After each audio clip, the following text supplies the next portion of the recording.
We are joined by national champions from Sam Houston State University. From left to right, Kimmy Davidson, head coach Brad Hagan, and Neshka Cardona. Perfect. Coach, if you'll open with the statement. This has been the dream from the beginning. I was looked upon quite crazily 5 years ago when I showed up at Sam Houston with basically a blueprint book of everything I was hopefully wanting to do and accomplish. And I'm very passionate about this sport, coaching, making it better, developing players.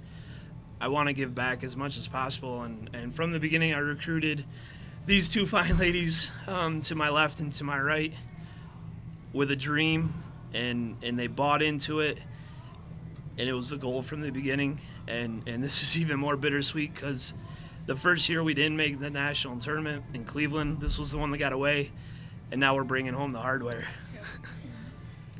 So it looked like you guys made an adjustment, made a pretty big adjustment in that fifth game, the game you started with 4 in a row. What was the move? Because everything kind of turned on that. It seemed to anyway. We had to get a little more aggressive. It wasn't so much that it was the equipment, more so than operating error. Once we had to really settle down, but we did make a little bit of a move, and we really had to trust the equipment more. But we had to stay aggressive, and more importantly, we had to stay aggressive mentally, and stay in the moment and play our game. And from the beginning, starting yesterday, we stuck to our game plan. We had a good idea what they were going to do. We had an idea what we wanted to do as a program, and we knew if we could grind it out and stay in the moment, we were going to be able to hopefully come out how the results were. So. Kimmy, in that fourth game, you threw those 2 strikes in the 10th to seal it. Mm-hmm. What was going through your head? Because it looked like you cured both of those. Well, based off my previous shot, Coach and I made a couple of adjustments, and at that point, I just took a deep breath, got up there, and let the ball roll. So we talked a little bit about this before. What was it like doing the TV thing? Because I know neither one of you were experienced bowling on television. So how was it? It was, at first, like I'd say probably the first game, we were probably a little nervous, a little bit of being anxious. But once we were able to settle down and see that we were actually making good shots and we were staying clean, it felt fine. And by the second game, all those nerves were gone, and we were just focusing on staying together and just making good shots. Yeah, I mean, it took a little bit to get settled in, but once we got into it, it was just grooving from there. I don't know if you guys realized this, but the 6th game you were clean. Yes. Was that the difference? Because I know Nebraska had 3 opens in the first 7 frames, and you guys were able to stay clean. How were you able, with all that bearing down on you and being on television and being 1 game away from clinching the championship, how were you able to stay so focused and stay clean through the next game? Why do you guys laugh? That was the first thing we said after we got done that game and just started screaming and everything. We're like, guys, clean game. That's one thing that we would just stay focused on making good shots, and if we left something, just go back, take a deep breath, relax, and just go for your spare, and just routine.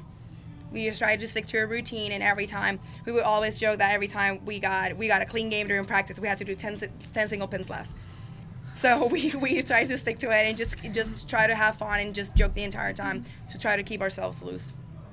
So you said something to Kimmy. I saw you kind of lean in and say something to her right before she got up to throw the last shot. What did you say? Move. No, we have a lot of positive principles and different cues as a program that when bought into do pay dividends. But I did say move. But we had to stick the landing. In other words, we had to get it as clean as possible. I'm sure people were hearing us or yelling clean and quiet and stick. Not necessarily talking about sticking on the lane, but I mean we have different cues that assist the program and the girls to have those mental cue moments to know, okay, that's the only thing I have to focus on, and that's the only thing I have to concentrate on, and we have to keep it as singular and, most importantly, as simple as possible. So besides me telling her, you know, we did make a good move that last ball, which we made it look really good, but at the end of the day, she stuck it. She posed quite well, and that was by far one of the best shots off her hand all day, maybe all weekend. So Brett told me you were the first recruit. So how did you decide with coach, no teammates, no program, no nothing, hardly anything in place? Nothing in place. How did you come to the decision? Okay, I'm going here.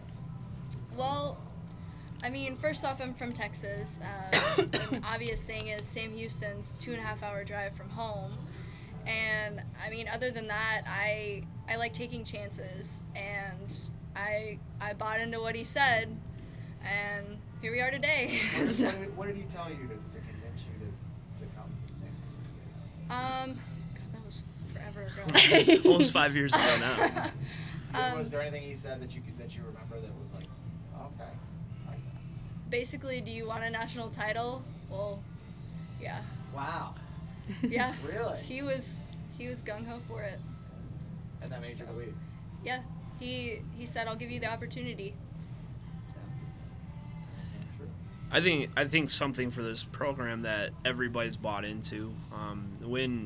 When you have an individual who can be very enthusiastic, very passionate, very dedicated, very committed, we like to think that it's a little, it can carry over. It's very easy to hopefully jump on that. I don't want to call it a bandwagon, but those are big principles in this sport, especially as head coaches in any sport, that if you can convey those kind of personality traits to players, they can really accept what could be and understand that the sky is the limit. And we went from a complete startup where nobody knew who we were to 4 years later, here we are. So conveying the right messages from the beginning and understanding what our mission and vision is.